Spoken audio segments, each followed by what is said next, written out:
الحمد لله المتفضل علينا بالنعم،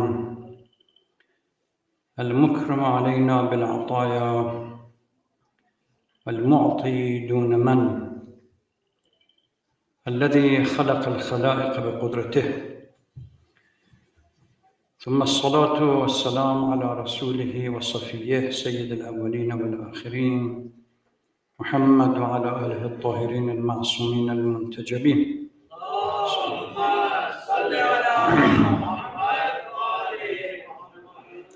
Sisters and brothers, Assalamu alaikum wa rahmatullahi wa barakatuh.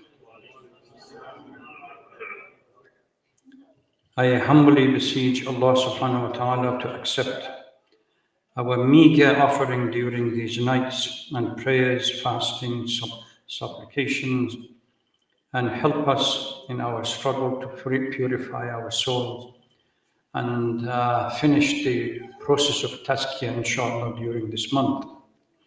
I also want to congratulate everyone for the second night on the anniversary of the birth of Imam Hassan al-Mujtaba alayhi salatu wassalam.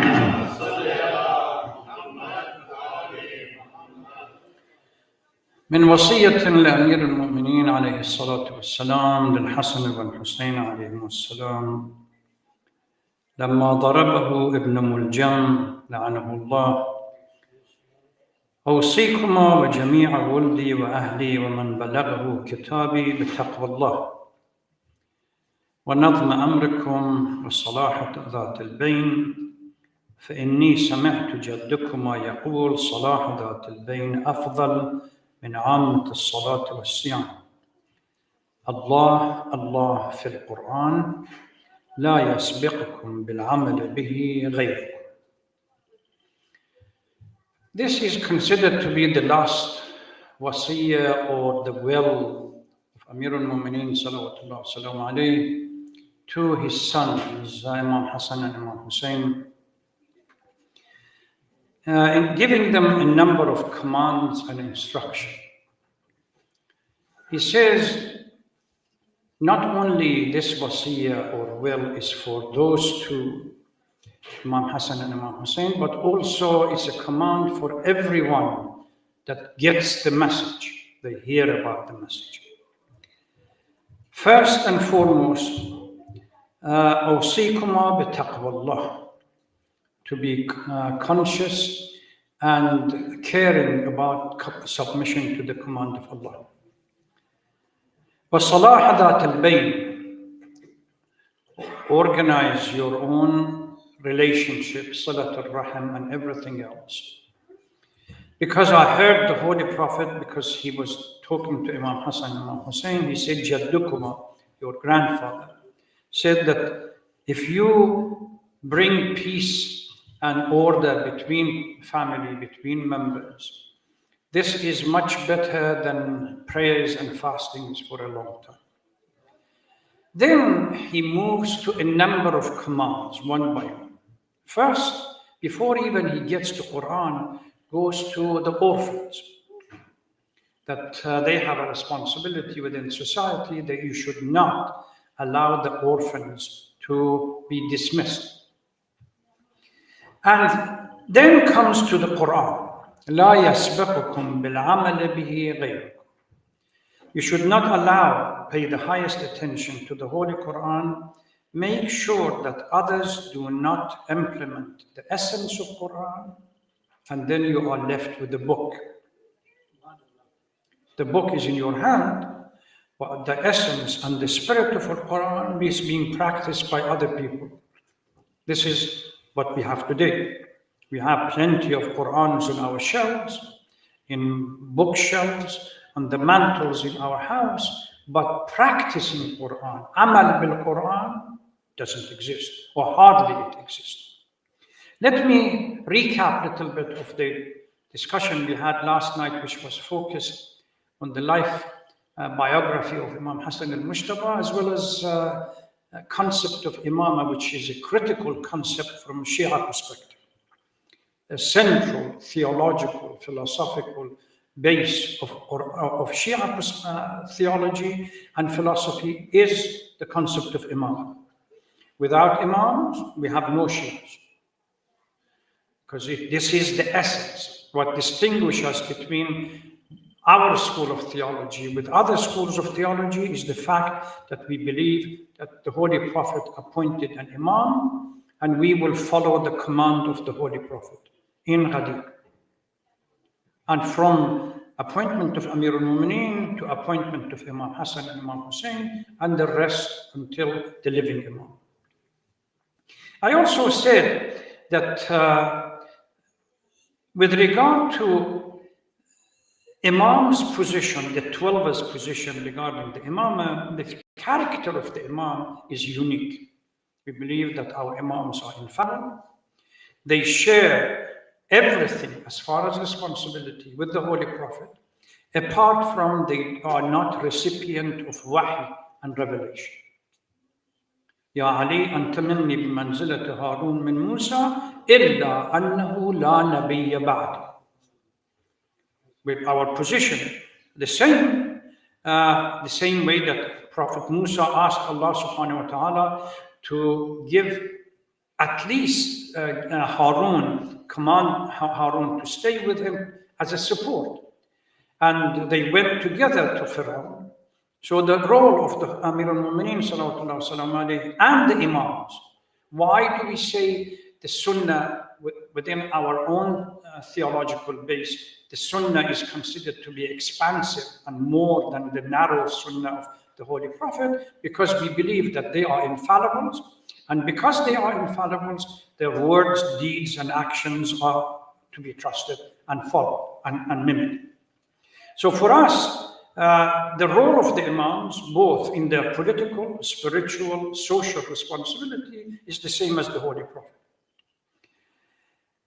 One of the major points that I mentioned last night when I analyzed the hadith from the Holy Prophet, Al-Hasan wa Hussein imaman in qama wa in qa'ada, that the Holy Prophet is trying to distinguish, or at least make a distinction, whether they take the political responsibility or they don't. The decision that they make about what is the goal, which is the protection of Islam, it's theirs, and we have to trust it. There is no debate about argument about why Imam Hassan made peace treaty and Imam Hussein didn't. Every Imam has to make a choice of the goal is the protection of Islam. Within the circumstance that they are living, the condition, the prevailing condition dictates the type of the strategy that they choose. This was something that we discussed last night. Tonight, I want to go back to the theme that 2 nights ago I discussed, and that was the issue of Quran itself. We began discussing the Quran just a little bit the first night, and then interrupted it with the birth of Imam Hassan sallallahu alaihi wasallam. But now we're going back to that theme.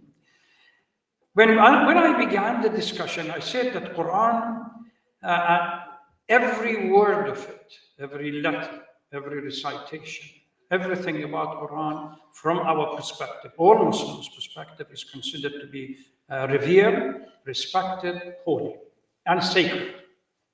No question about that. Now, because it is a sacred text, and in early history of Islam, people who were living during the life of the Holy Prophet, they knew that it is a sacred text. And the Quran, whatever it's in it, dictates the Muslims' worldview with regard to everything else which is happening around them. It is a complex and very rich text, which required the scholars to analyze it and begin writing commentaries about the Quran. At the beginning, the commentaries were primarily rested on ahadith, the first jil after the Holy Prophet, the Tabi'een, they began picking up ahadith that existed from the Holy Prophet and say, because Holy Prophet was considered or is considered to be the first mufassir, the first commentator of the Quran, so everything that he said regarding Quran, whether it was Sha'n al-Nuzul, whether it was meaning of few verses, or even the text or everything else, they picked it up, put them together, and the first commentaries or tafsir began to take shape, which is primarily rested on akhbar and ahadith. Gradually, the intellectual community began to search for an alternative approach to the tafsir of Quran, whether it was linguistic, whether it's theological, whether it's philosophical approach. The various ideas were presented and various tafsirs came to exist. We have rich and huge number of tafsirs, both the Sunni school of theology and the Shia school of theology, regarding the Quran. But the problem with the previous, the challenge with the previous tafsirs and commentaries, particularly for our younger generation, was the classic approach of starting from Surah Al-Hamd and going through until Surah Al-Nas. If you want to teach tafsir or commentaries of the Holy Quran, it becomes too complicated for our children to start following Surah Al-Hamd, gradually Surah Al-Baqarah, one by one. By the time you want to finish it, they have grown into an adult. So the expert began to search for a different approach to the tafsir of Quran in the commentaries. And what that was to look at themes, mawdu', and say, okay, if we were to present this mawdu', this theme to the Holy Quran, what the Holy Quran tells us about this particular theme. And that was the beginning of what is today known as a tafsir al-mawdu'i, or the thematic commentaries. Both in the academia as well as in the theological sense, huge number of people in the Shia and the Sunni communities have begun to write thematic approach, tafsir al-mawdu'i about Quran. What is unique about this approach to the interpretation, to the commentary of the Quran, our children, as they grow older, they can have access to different concepts from the Quranic point of view, without having to go through the entire tafsir and reading them. For argument's sake, if they want to find out the concept of God in Quran, then they can go to these tafsir of Mawdu'i and see the chapter on God and read it. It has made it easier for the teachers and commentators to inform the children and the youngsters exactly what the Quran says about family law, social structure, political structure, and even theological basis, philosophical basis. It's much easier for them to do it. Because if we look at the verses in the Holy Quran, over 6,200 various passages, only 1/12, which is about 500 verses, are to do with what we call addresses the jurisprudential and the legal issue. Tahara, Najasa, Salat, Sawm, whatever. The rest, the other passages deal with various issues such as social, political, historical, cultural, moral, ethical, and even metaphors that Allah subhanahu wa ta'ala uses in Quran to make the understanding of concept easier for human beings. Because of that, it's easier to go. Now, if somebody asks, what is the most important theme in the Quran? What would be our answer? Here we really need a little bit of digression. Quran makes it clear from the beginning, Hudan lin-nas, the main objective of the Quran is guidance for mankind. And as such, the central theme of Quran is the guidance of human being, and humans return to Allah subhanahu wa ta'ala. That's the central theme. Everything around it becomes peripheral that helps that theme. If we pay attention, the aim of Quran is not to give a lengthy theological or philosophical proof about God, or God's existence, but to shake human soul into understanding that they have a unique position in this world. And that unique position will only happen because if we go back to the concept of creation, Khalifatullah, inni ja'ilun fil ard khalifa, can only happen when humans establish a solid relationship between themselves and Allah. Verse in the Holy Quran, سَنُرِيهِمْ آيَاتِنَا فِي الْآفَاقِ وَفِي أَنفُسِهِمْ حَتَّى يَتَبَيَّنَ لَهُمْ أَنَّهُ الْحَقُّ. We will show them all the signs in the universe and within themselves until it becomes clear to them what is the truth. That's the goal. Allah subhanahu wa ta'ala began creation of the world based, Hadith Qudsi exists, in kuntu kanzan makhfiyya. I was a hidden treasure. فَأَحْبَبْتُ أَنْ أُعْرَفْ. I loved to be recognized. I began creating so that I am recognized. So the essence of creation is the love of the divine for self-recognition. Whether we reach a point in which our hearts become the mirror image of the divine or not is the main theme of the Holy Quran, to help us in that endeavor. So long as we live and we are shackled with material life and nafs al-ammara, we are not going to be there. So, وَمَا خَلَقْتُ الْجِنَّ وَالْإِنسَ إِلَّا لِيَعْبُدُونَ. This is something that the only way, the ultimate goal of creation of humans is the submission to the command of Allah, not worship. Allahu Akbar, that's a worship. Worship that your mind is flying all over the place. That's not a worship that Allah wants to be the purpose of the creation. If you start Allahu Akbar and your mind is in the business and everything else, that's not what Allah wants from you.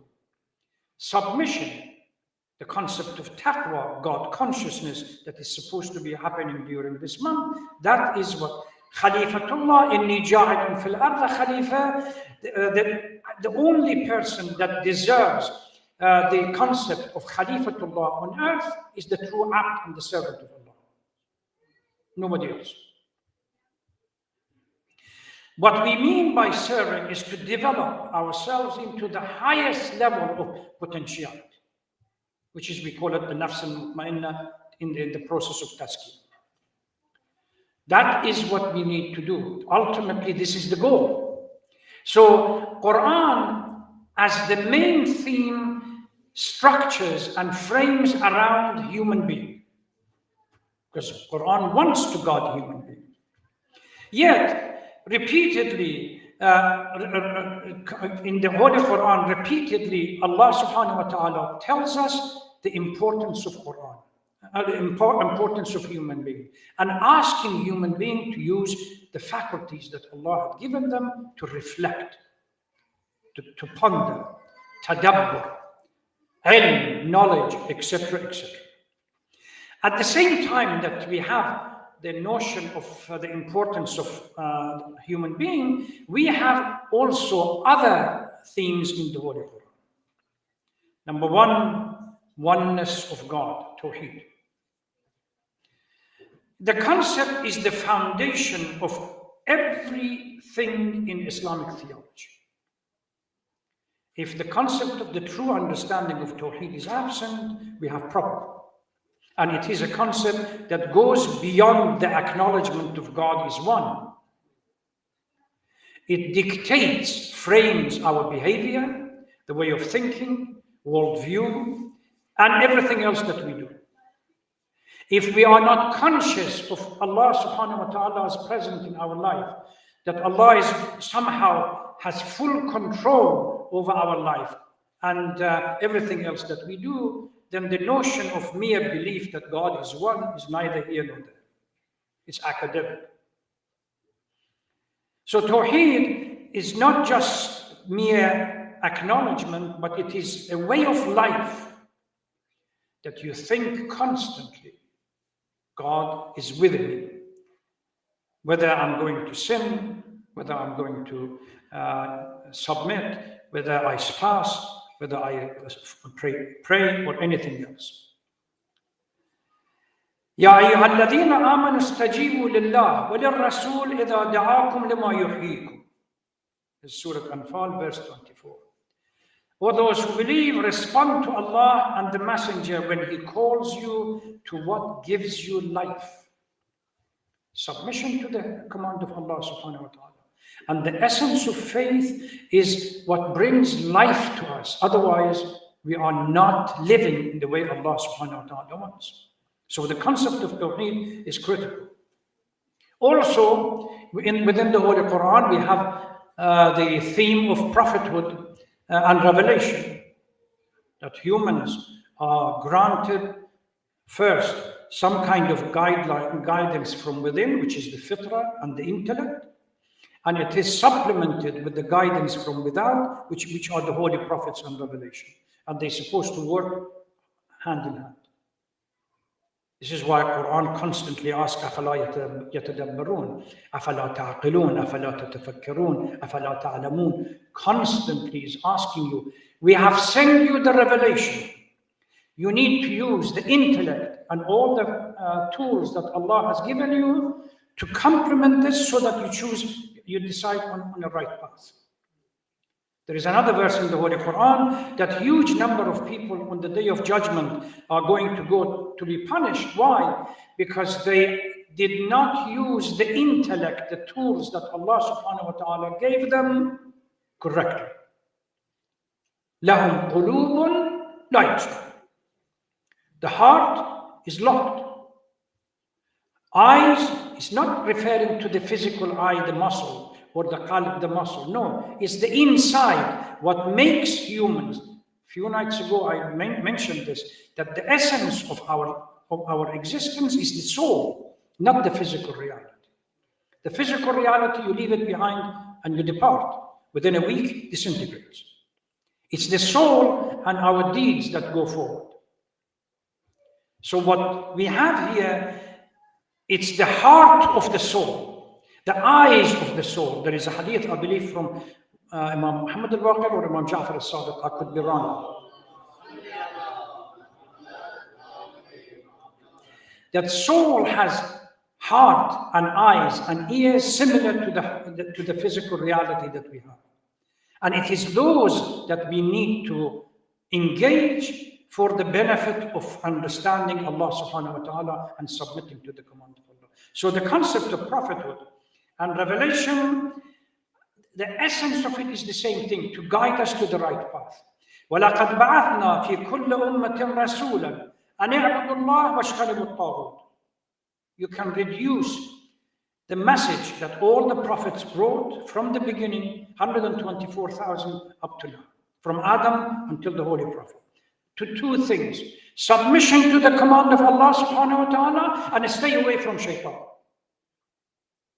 If you do it, then you are on the right path. That's the basic concept of taqwa. أَنِ اعْبُدُوا اللَّهَ وَاجْتَنِبُوا الطَّاغُوتَ. Submit and avoid. Don't follow shaitan and submit to the command of Allah. Simple. So this is the second theme. The third one hereafter, which is critical for our understanding and well-behavior. If you look at the verses of the Holy Quran, Mufassirin divide them into two different categories. We call them Makkis and Madanis. If you open the Quran, at the beginning of each surah that you write, it says this chapter is a Makki chapter, or this surah is a Madani chapter. Makki chapters are unique in a sense that they are short, And secondly, because they were dealing with mushrikeen of Mecca and Jahiliyyah, they focus on three important and significant principles, or at least three: Tawheed, Nubuwwah, and Ma'ad. Why? Because the Jahiliyyah would somehow wishy-washy about the existence of God. They said, yes, they believe in God, but at the same time they worship the idols. They said, these idols are getting us close to Allah subhanahu wa ta'ala.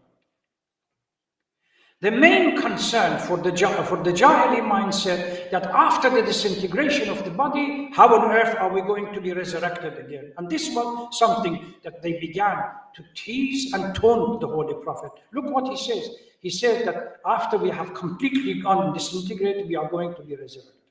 This is why in surah chapters of Makkah, these concepts, three concepts, constantly are there reminding them. So here, the hereafter is one of the most important things in the Holy Quran. Quran gives sometimes graphic, in detail account of what will happen on the Day of Judgment. Sometimes it's so graphic that it's frightening. When the end of time comes, the whole universe collapses, and the beginning, the path towards hereafter starts. What happens on the Day of Judgment, and how accountable we are, how we're going to respond to these accounts, etc., etc. Because fundamentally, from an Islamic point of view, this life is only a transient life that ultimately we have to go, and it's the life in the hereafter which is critical. كل نفس ذائقة الموت, without exception. Everyone has to depart. And the Quran says, if you want to understand the criteria for success or failure, it's not the wealth that you've got in this world.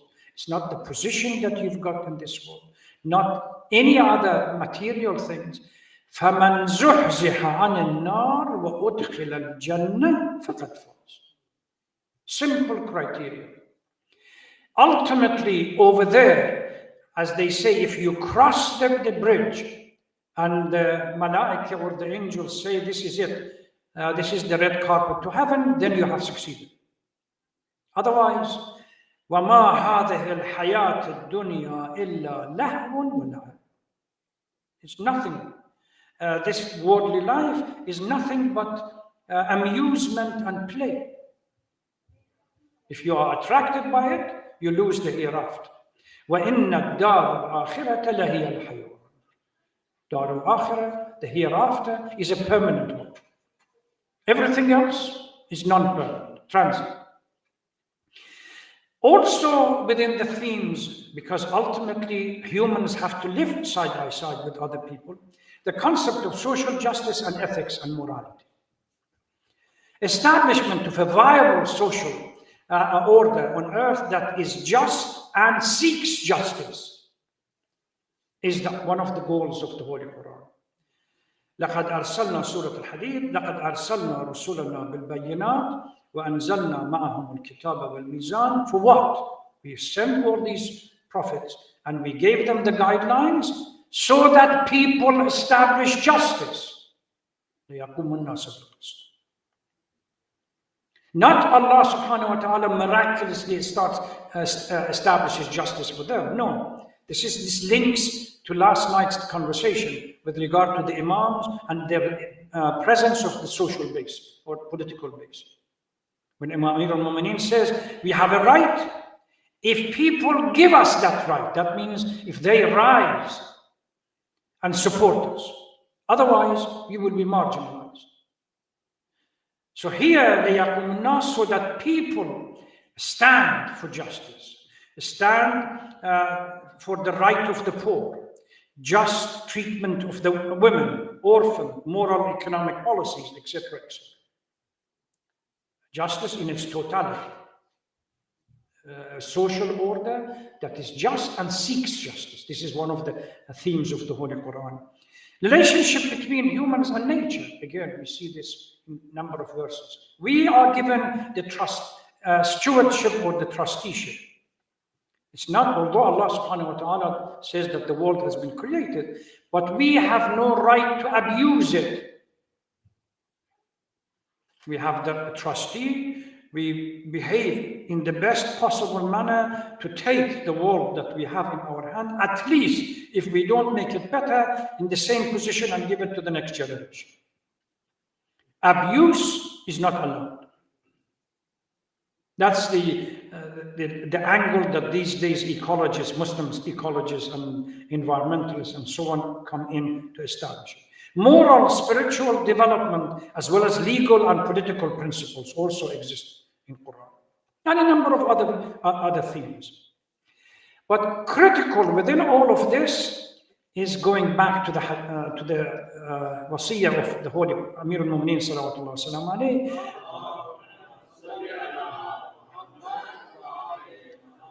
Quran is a book of amal and action,